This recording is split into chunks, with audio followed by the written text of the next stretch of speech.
Chico, sapatos. Lahat ng klase daw, 300. Lahat ng klase, 300.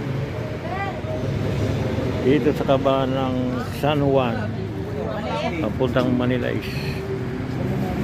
Malapit dito. Tapat pala ng 7 of May Hydro.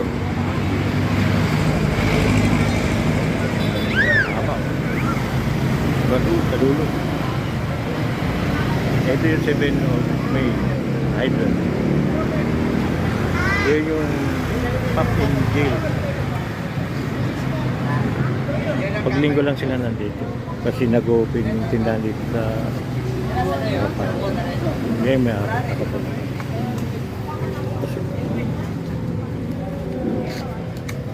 Pipili rin ako.